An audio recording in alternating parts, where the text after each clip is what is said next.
Graça e paz, amém, irmãos? Se você puder, vamos nos colocar em pé, vamos abrir as nossas Bíblias no livro de Atos dos Apóstolos, capítulo 11, versículos 25 e 26. Atos dos Apóstolos, capítulo 11, versículos 25 e 26.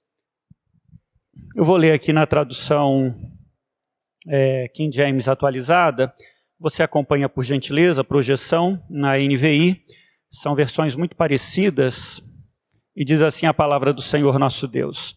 E aconteceu que Barnabé decidiu viajar para Tarso, a fim de encontrar-se com Saulo. E assim que o achou, levou-o consigo para Antioquia. Então, durante 1 ano completo, Barnabé e Saulo se reuniram com aquela igreja e ensinaram muita gente. Em Antioquia, os discípulos foram pela primeira vez chamados cristãos. Você pode repetir comigo, por gentileza, essa última frase? Os discípulos foram pela primeira vez chamados de cristãos. Amém. Vamos orar?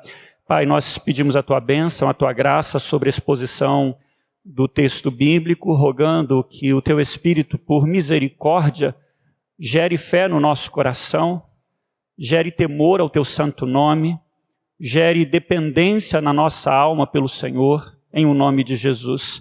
Perdoa-nos, Deus, os nossos pecados e por misericórdia, Deus, trabalha em nós. Precisamos muito do Senhor. Em nome de Jesus. Amém, Pai. Irmãos, podem se assentar. Queridos, nós temos a tendência de imitar. Nós somos imitadores por natureza. Você pode ter certeza disso. Recentemente, o jogador Neymar pintou o cabelo de rosa. Na minha geração não se pintava cabelo, muito menos de rosa, né, meninos? E aí vou lá, 1 semana depois, 2 semanas depois, não sei, vários meninos do meu condomínio estavam com cabelo rosa, pintado de rosa, né? É interessante. Os adolescentes fazem o mesmo, os adolescentes são copiadores, né, são imitadores, particularmente daqueles que eles amam. Hoje, na atualidade, se fala muito sobre youtuber, né? Ou youtubers, que são os maiores influenciadores do momento. Então você vai ver isso, falando igual a eles, vestindo-se como eles se vestem, agindo como eles agem, e por aí vai. Você pode, nesse momento, dizer assim, a imitação é coisa de criança e adolescente. Criança e adolescente aqui imita. Antes fosse, não é verdade, todos nós imitamos. Eu me recordo, final da década de 80, início da década de 90, um grande pregador do Evangelho, por onde a gente ia, a gente encontrava uma réplica desse pregador. Então, gente com o mesmo timbre de voz, com o mesmo vocabulário, né, descaradamente até pregando a mesma mensagem, imitando, como se unção, poder, sabedoria pudessem ser transmitidos por imitação, né? Moda. O que é a moda, irmãos? A moda nada mais é do que uma máquina de reprodução, né, de réplica, de imitação. Eu estava lendo, não muito tempo atrás, sobre a modelo Gisele Bündchen. Eu acho que ainda é a modelo mais cara, né, a que mais ganha, essa coisa toda. Aquilo que ela toca, aquilo que ela faz propaganda, vende feito água. Todo mundo quer comprar a sandália que ela usa, a saia que ela usa, ou seja lá o que for, o creme que ela usa, né? Todo mundo quer ser igual, né? Fato é, irmãos, que todos nós estamos imitando. Todos nós somos imitadores. A grande questão, ou a grande pergunta é quem ou o que nós estamos imitando. Essa é a grande questão que eu preciso responder, que você precisa responder para si mesmo. Volta comigo aqui, por favor, esse texto de Atos, fica com a sua Bíblia aberta e acompanha comigo, por gentileza. Lucas está fazendo aqui o relato de uma história muito interessante, quando os crentes, os cristãos ou os seguidores de Jesus, foram pela primeira vez chamados de cristãos, né? Isso aconteceu em Antioquia. É interessante porque Antioquia, na história da igreja, veio a se tornar o segundo centro mais importante do cristianismo, perdendo só para Jerusalém. Na história, primeiro Jerusalém, depois, eu não tenho a menor dúvida, Antioquia. Só que o cristianismo não foi parar em Antioquia, tipo assim, na semana seguinte de Pentecoste, o ano seguinte, demorou um certo tempo, mas acabou entrando para a história, como sendo o lugar no qual, pela primeira vez, os seguidores de Jesus são chamados de cristãos. E a pergunta é, por que eles foram chamados de cristãos? Não é uma resposta definitiva, ninguém fala assim, com absoluta certeza, foi por essa razão. Não há, mas há duas conjecturas aí, há duas possibilidades. Em primeiro lugar, como acontece de um modo geral, foram chamados de cristãos por escárnio, zombaria, para debochar, por deboche. Assim como acontece na maioria dos casos, né? Por exemplo, os crentes calvinistas na França eram chamados de huguenotes. O pessoal fala que é uma palavra arcaica que poderia ser traduzida como cachorro. Então chamava a crente de cachorro, né? Isso é uma possibilidade também, enfim. Mas seja como for, possibilidade de interpretação, seja como for, era para caçoar, para zombar. A segunda possibilidade é que, como acontece também com vários movimentos, é uma maneira de identificar uma pessoa, né? Ou eu como seguidor com um líder. Okay? Isso aí acontece também.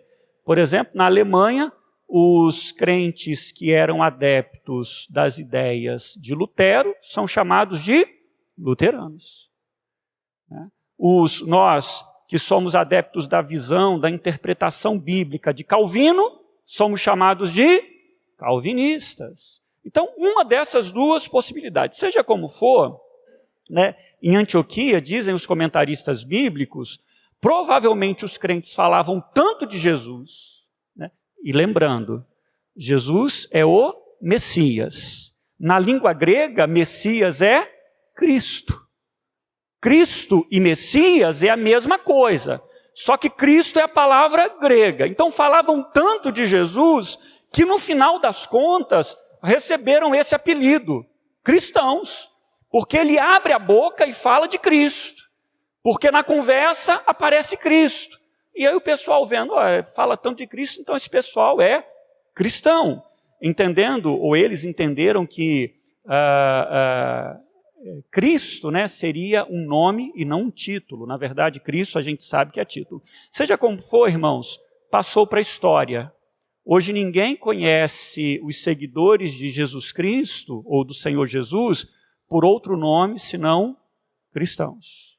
Seja de origem católica romana, seja ortodoxo, seja protestante, seja pentecostal, seja o que for, nós recebemos o nome de cristãos.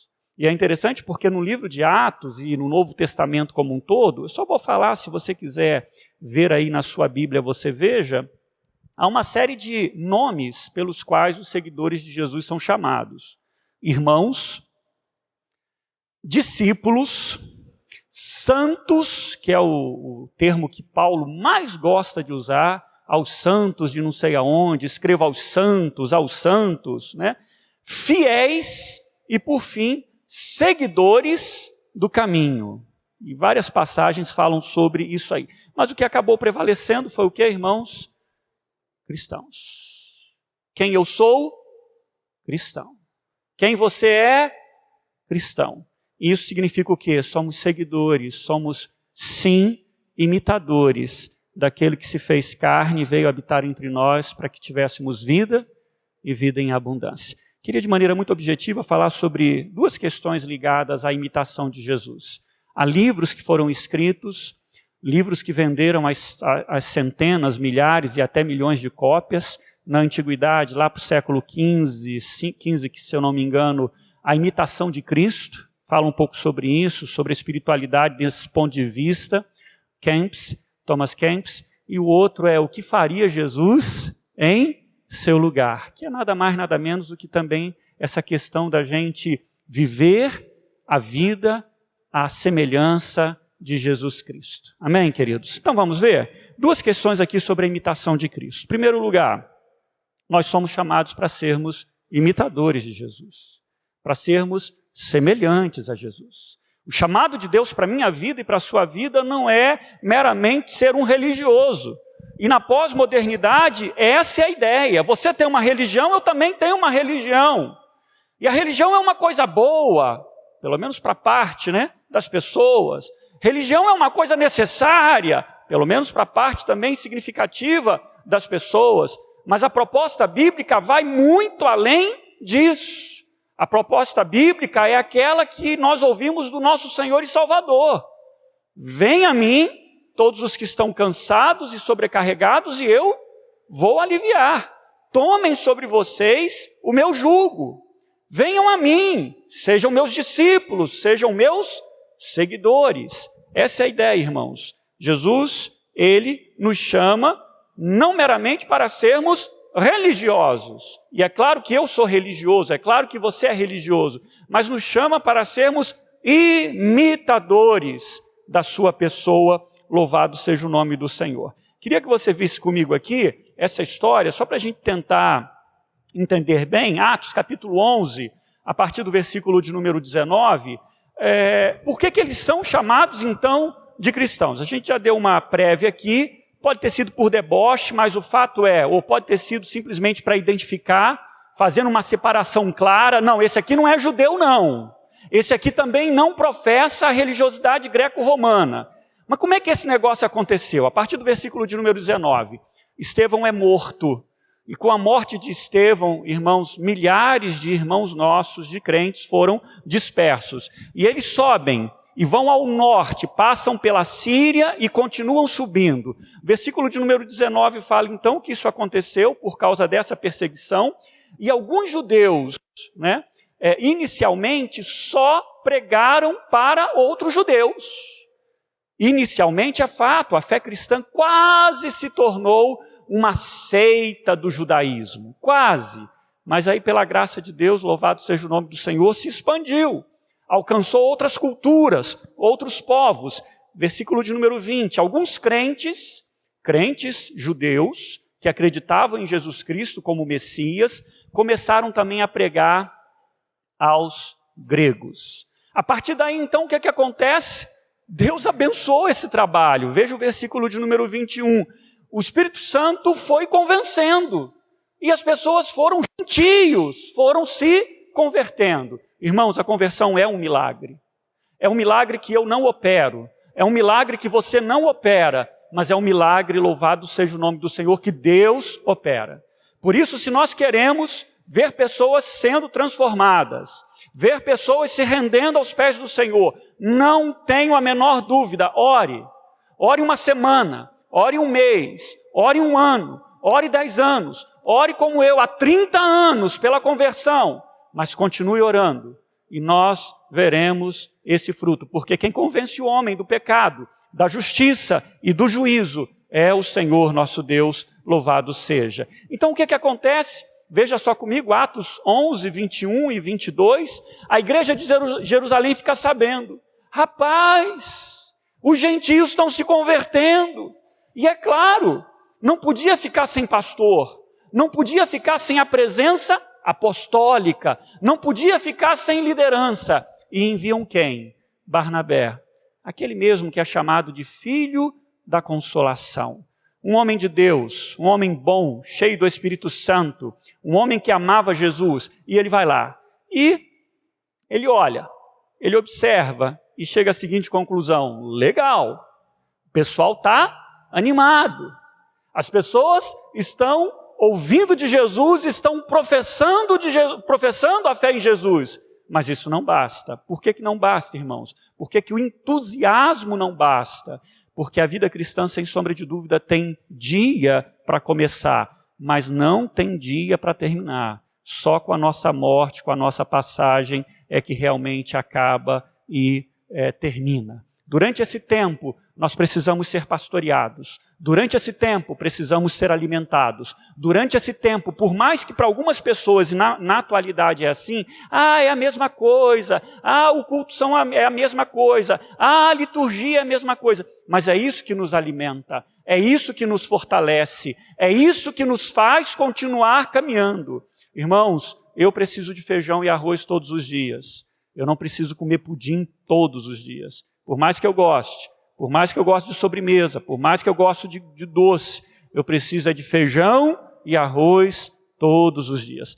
Barnabé olha e diz assim, olha, o entusiasmo é legal, bacana, mas eles precisam de mais. Eles precisam ser doutrinados. Eles precisam conhecer a Jesus com mais profundidade. Atos capítulo 11, versículo 25. Então Barnabé se dirige a Tarso e procura ninguém menos do que Paulo. Alguns comentaristas dizem que Saulo já poderia estar aqui 7 a 10 anos sem a gente ter nenhuma informação dele. 7 a 10 anos. Ele não estava inativo, mas a palavra de Deus não registra absolutamente nada do que o Espírito Santo fez por intermédio da vida dele. Vai lá e chama. E quem é Saulo? É o apóstolo dos gentios. Quem é Saulo? É um rabino que conhecia profundamente a palavra de Deus. Quem é Saulo? Um homem que foi separado pelo Senhor para ministrar, para instruir, para edificar a igreja de Cristo entre os gentios. John Stott, quem eu gosto muito e admiro bastante, falecido, o Senhor o promoveu para a glória há alguns anos, ele diz que não tem a menor dúvida que Paulo e Barnabé pregaram sobre o significado da vida, da morte, da ressurreição, da exaltação de Jesus aos céus, sobre a dádiva do Espírito Santo, sobre o reino de Cristo, sobre a segunda vinda do Senhor. Pregou a Bíblia, pregou a essência do Evangelho, pregou aquilo que eu preciso saber, que você precisa saber, irmãos, o que nós precisamos saber. Então, para que você entenda, nesse primeiro tópico, eu sou chamado para ser imitador de Cristo. Mas eu não sou, eu não serei. Irmãos, se eu não aprender e se eu não amar a pessoa bendita de Jesus Cristo.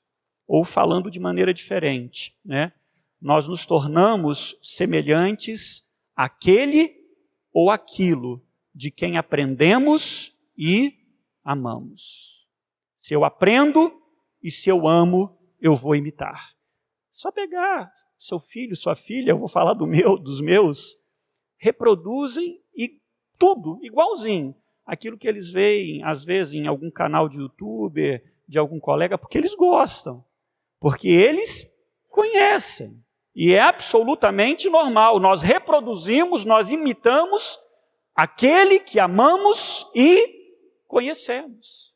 Por isso a Bíblia fala, veja comigo por gentileza, 1 Pedro capítulo 1, versículo de número 6, e Deus nos chama, me ame, imite a minha pessoa.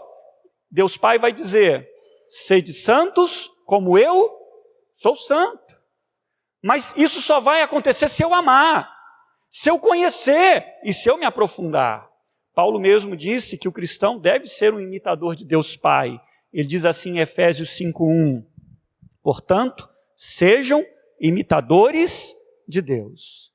Mas, irmãos, vou repetir, só imitamos aquilo ou aquele que conhecemos e amamos.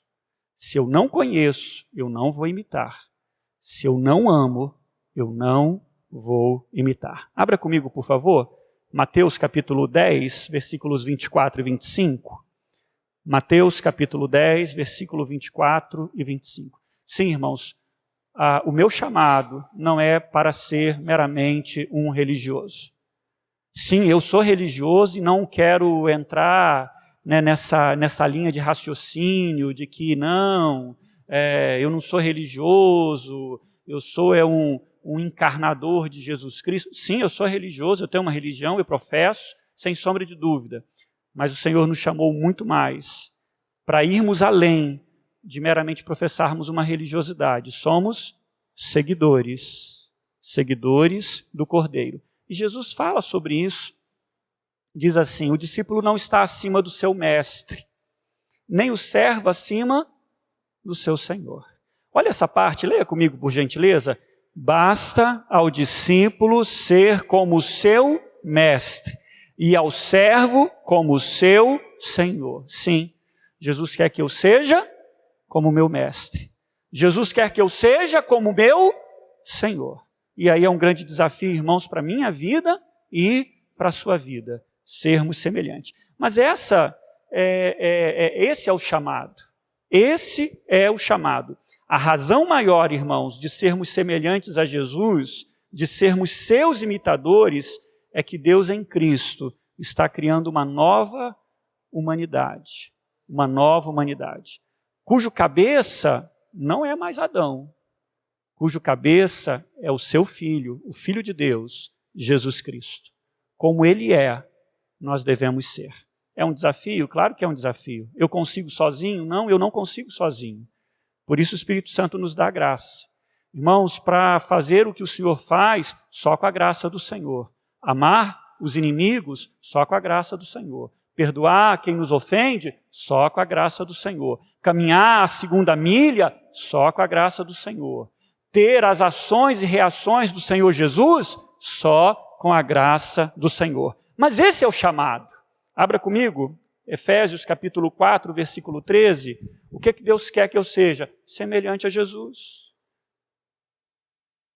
Qual é a estatura do meu crescimento? Qual é o nível de maturidade que Deus exige de mim? Nada mais, nada menos do que ser como Jesus. Você já conseguiu? Não. Aqui nessa vida você vai conseguir? Não. Ué, então por que Ele me manda ser? Porque é o alvo. É o alvo. E porque eu não vou conseguir com 50 anos que eu já vou fazer, nem com 60, nem com 70, nem com 80, nem com 90, eu vou continuar com a graça do Senhor, imitando o meu Senhor e pedindo, Senhor, me faça mais semelhante a Jesus Cristo. É isso, irmãos. Nos dias de teologia da prosperidade, eu preciso falar para mim mesmo. Não posso só meter o pau em quem prega essa teologia, mas eu preciso falar para mim mesmo. Jesus não me salvou para eu ser rico. Jesus não me salvou para eu ser bem-sucedido. Jesus não me salvou para eu ser famoso. Jesus me salvou para eu ser parecido com Ele. Essa é a ideia. Efésios capítulo 4, versículo de número 13. E é interessante, eu estava meditando sobre isso, Jesus se fez carne, né? E o Verbo se fez carne e veio habitar entre nós. Ele se fez semelhante a nós, menos no pecado, mas Ele se fez semelhante a nós. Sabe para quê? Para que nós sejamos semelhantes a Ele, moral e espiritualmente falando.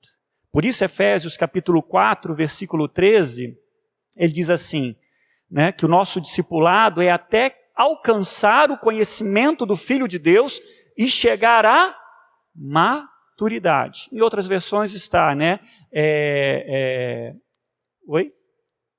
a perfeição, a estatura da varonilidade, né, como ele é o varão perfeito, atingindo a medida da plenitude de Cristo. Louvado seja o Senhor.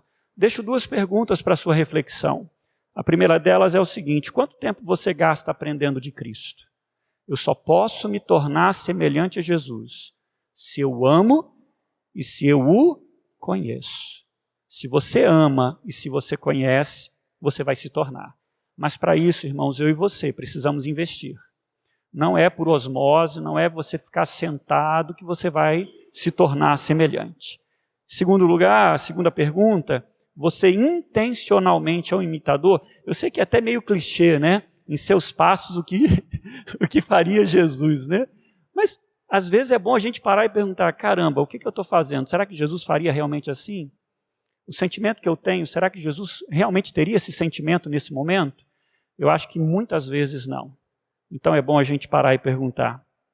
E é bom a gente perguntar para a gente mesmo se intencionalmente estamos imitando Jesus nas ações, nas escolhas, nos sentimentos e nas reações. Que Deus nos ajude em nome de Jesus. Segundo lugar, irmãos, veja comigo. Então eu sou chamado para ser imitador dele. Você é chamado. Se você é salvo, nós somos imitadores de Jesus e fomos chamados para sermos semelhantes a Jesus. Mas em segundo lugar, esse nosso chamado também implica em sermos espelhos de Jesus. Espelhos. Né? De refletirmos a pessoa bendita do nosso Senhor e Salvador. Ao aprender, irmãos, ou ao aprendermos de Cristo e ao imitá-lo, nos tornamos exemplos vivos da pessoa e obra do nosso Senhor e Salvador Jesus Cristo. E Deus deseja isso, deseja que sejamos espelhos da sua pessoa e espelhos da sua glória. Você já ouviu, eu também já ouvi diversas vezes. Olhe para Jesus, não olhe para o irmão. Olhe para Jesus, não olhe para a igreja. Nós já ouvimos isso. Tem até, gente fez até, como se diz, né? Criaram até ditados, né? Jesus é legal, o problema dele é o fã-clube. Já ouviram falar isso aí? Enfim, alguns já falam e outras coisas mais. Como se não houvesse verdadeiros seguidores de Jesus Cristo na igreja. A nossa tendência é sempre olhar, mirar os exemplos negativos e generalizar, né? E dizer que, porque um pastor rouba, todo pastor rouba. Se um político é corrupto, todos os políticos são corruptos. Se aquele médico é um mercenário, todos são mercenários. Se aquele advogado é mala, todos os advogados são malas. E assim sucessivamente. Essa é a tendência. Bem, irmão, sobre essa questão, olhe para Jesus, não olhe para a igreja. Irmãos, tem um lado positivo e negativo, tem um lado correto e um lado errado, sem sombra de dúvida. Nós não podemos desistir, né, da fé porque homens e mulheres que professam o cristianismo agiram ou estão agindo contrários aos ensinamentos de Jesus. É imaturidade. Eu não posso, é criancice, eu não posso deixar de seguir o meu Senhor e Salvador por causa de escândalos. Porque houve, há e haverá. Sem sombra de dúvida, nós não podemos fechar os olhos. Por outro lado, é lastimável que as pessoas não tenham olhos para ver, dentro da igreja, ou onde quer que o Senhor nos coloque, pessoas que são verdadeiros, ou verdadeiras, né, ou verdadeiros mesmo, espelhos do nosso Senhor e Salvador Jesus Cristo. Abra comigo Hebreus capítulo 6, versículo 12. Não é só na Bíblia não, irmãos. Não é só na Bíblia. Recomendo, o dia que você puder, o dia que você tiver tempo, o dia que você tiver, enfim, espaço, comprar livros de história de missões. Se você não chorar, se você não for constrangido, se você não for inspirado, você chega para mim e diz assim, pastor, você me enganou. Porque eu duvido que ler a história do movimento missionário não vá mexer profundamente com você. De homens e mulheres que não mediram esforços para levar o evangelho do Senhor Jesus Cristo às regiões mais inóspitas, mais desafiadoras desse globo. De homens e mulheres que enchem o nosso coração de gozo, de alegria e de esperança. E que fala a minha alma, que fala a minha mente o seguinte, você pode ser semelhante, você pode fazer igual. Você pode amar o Senhor como esse homem e essa mulher amaram a Jesus Cristo. Hebreus 6,12 diz assim, de modo que vocês não se tornem negligentes. Vamos ler juntos? Mas imitem aqueles que, por meio da fé e da paciência, recebem a herança prometida. Amém. Irmãos, temos aqui, eu já falei isso, e até me desculpem se é repetitivo, a vida do Fernando e da Jana me inspiram, por N razões, já tive a oportunidade de detalhar, mas não só apenas eles. Muitas outras vidas me inspiram, inclusive aqui dentro da igreja, de diversas formas, de diversas maneiras. De diversas formas e diversas maneiras. E às vezes, irmãos, nós também vamos ser chamados a imitar, ainda que involuntariamente, alguns irmãos e irmãs que estão sofrendo e padecendo. 1 Tessalonicenses, abra comigo. 1 Tessalonicenses, capítulo 2, versículo 14. O sofrimento que você às vezes passa é uma imitação do que outros irmãos que nos antecederam passaram. A dor, a decepção, a frustração, por causa do nome de Cristo, que tantas vezes ou muitas vezes você pode passar, irmãos, é reflexo de uma imitação, ainda que involuntária, daquilo que outros irmãos e irmãs passaram. Às vezes, quando a gente sofre ou quando a gente passa por uma situação difícil, a gente pensa assim, isso só está acontecendo comigo.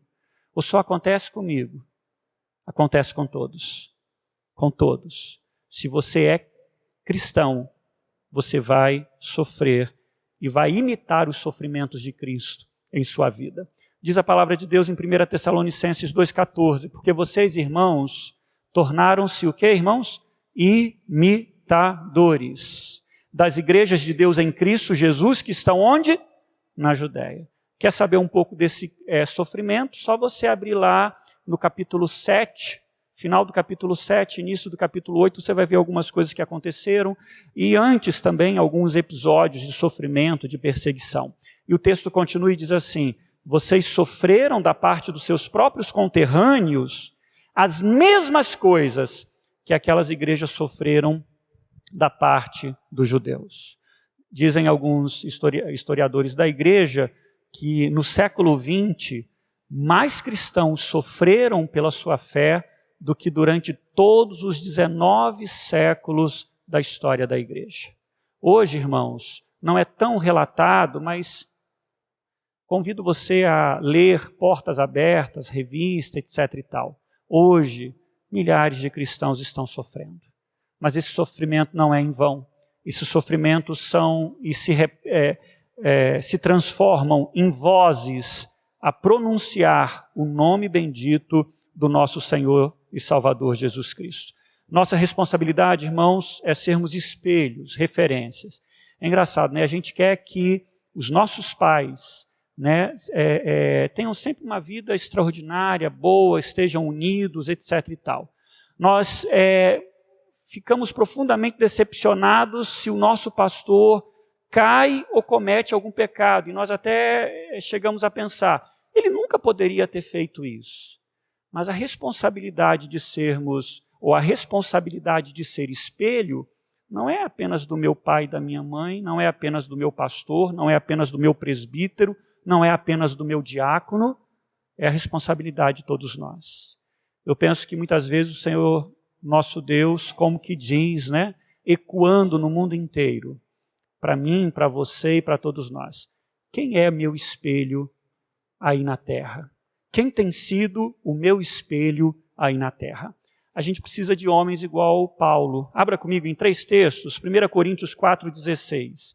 Alguns podem dizer assim, poxa, mas que petulância, né? Paulo não era pecador? Claro que era, assim como eu sou pecador e assim como você é pecador. Mas mesmo assim, podemos ser espelhos do nosso Senhor e do nosso Salvador. Por isso, irmãos, eu acho que é um desafio para a minha vida e para a sua vida, falarmos como Paulo. O que, irmãos? Suplico-lhes que sejam meus imitadores. 1 Coríntios 4,16. 1 Coríntios 11:1. Tornem-se meus imitadores, como eu sou de Cristo. Filipenses capítulo 3, versículo de número 17. Irmãos, sigam unidos o meu exemplo e observem os que vivem de acordo com o padrão que lhes apresentamos. Louvado seja o nome do Senhor. Precisamos de pessoas assim. Não precisamos de pessoas perfeitas, mas de pessoas que são imitadoras de Jesus Cristo e que se disponham a ser exemplos. Irmão, sabe qual é um grande mal que há na igreja? E eu não estou falando só na igreja local, na minha igreja, mas na igreja de um modo geral. Um grande mal que há na sociedade, nós temos excelentes olhos para vermos aquilo que não presta. Temos um olho extraordinário para ver os defeitos, para ver os problemas. Mas temos uma péssima disposição para, sem vanglória, sem altivez, sem buscar aplausos, sem buscar reconhecimento de homens, mas temos uma enorme dificuldade de nós dizermos assim, eu quero fazer a coisa certa, eu quero ser modelo, eu quero abençoar, eu quero bendizer, eu quero reconhecer as coisas boas que estão acontecendo aqui no nosso meio. Eu sei que há, e Deus tem me dado a bênção de ver, pessoas que são exemplos de perseverança na fé. O bicho está pegando, o negócio está complicado, está apertado, está doendo, mas está firme. Chora, derrama lágrimas, mas diz, eu sou do meu amado e o meu amado é meu. Louvado seja o Senhor. Deus tem me dado a bênção de ver gente firme nas tribulações. Isso me inspira. Pô, o meu problema é muito menor do que o dele e do que o dela. E está ali firme. Não chutou o pau. Não jogou tudo para o alto. Está firme. Pessoas que oram, irmãos, e não murmuram, não reclamam. Pessoas que, como eu tenho tido a experiência, dizem assim, vamos orar. O negócio está ruim, mas vamos orar. Deus pode fazer infinitamente mais. Não adianta reclamar, vamos orar. Pessoas que esperam e não se desesperam.